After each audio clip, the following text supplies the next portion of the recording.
I was lost. Mary was gone. A car accident had taken her, leaving me in a world without color. I saw her face everywhere, heard her laughter in the wind, but it was only a phantom limb sensation, a cruel trick of my grieving mind. I moved through life like a ghost. I went to work, ate my meals, and slept.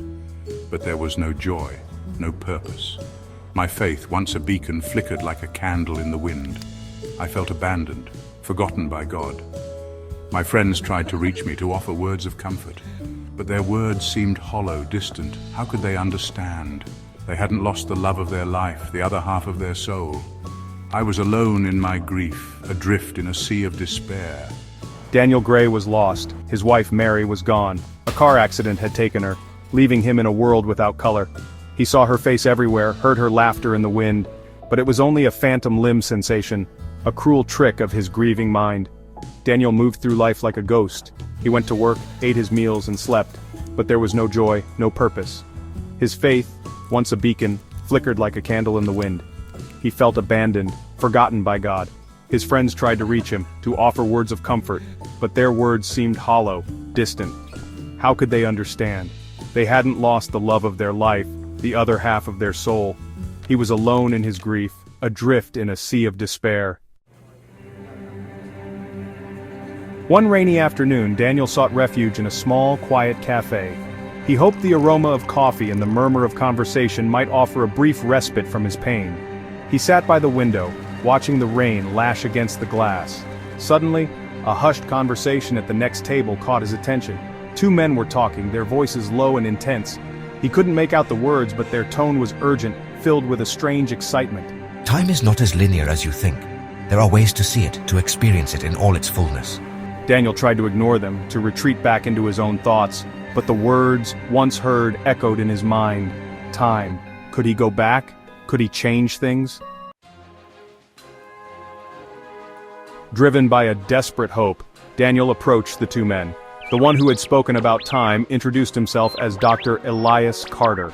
He listened intently as Daniel, with a trembling voice, poured out his story, his grief, and his longing for a different past. I believe I can help you, Daniel. Dr. Carter looked at him with an unexpected kindness. He spoke of a device, the Chronoscope, capable of piercing the veil of time. It could transport a person to different moments in history, allowing them to witness events firsthand.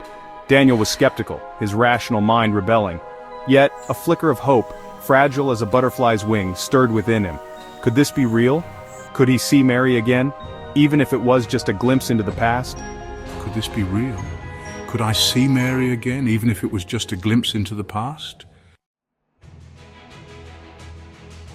With a mix of trepidation and anticipation, I agreed to try the Chronoscope. He stepped onto the platform, surrounded by a whirlwind of light and sound. He closed his eyes, bracing himself for the unknown. When he opened them, he was surrounded by a dazzling light. The world shimmered, newborn and vibrant. He witnessed the breathtaking beauty of creation, the universe bursting into existence.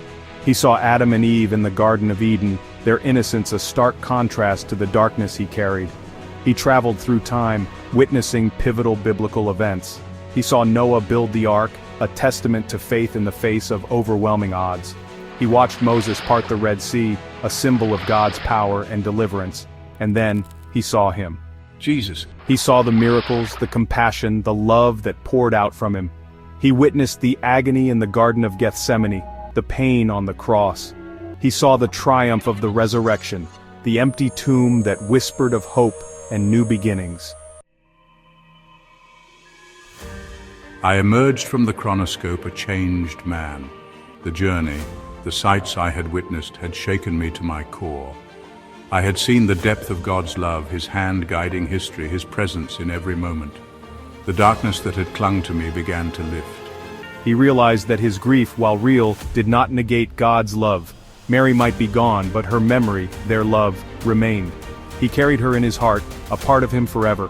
He understood that his life, even in his pain, had meaning and purpose. He sought out his friends again, this time with an open heart. He shared his experiences, the lessons he had learned.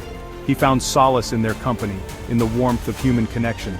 He began to rebuild his life, brick by brick, on the foundation of his newfound faith. I was no longer lost. I had journeyed through time and emerged redeemed, My spirit renewed, my faith stronger than ever before. I had found hope, not in altering the past, but in embracing the present and the future, carrying the love I shared with Mary as a beacon in my heart.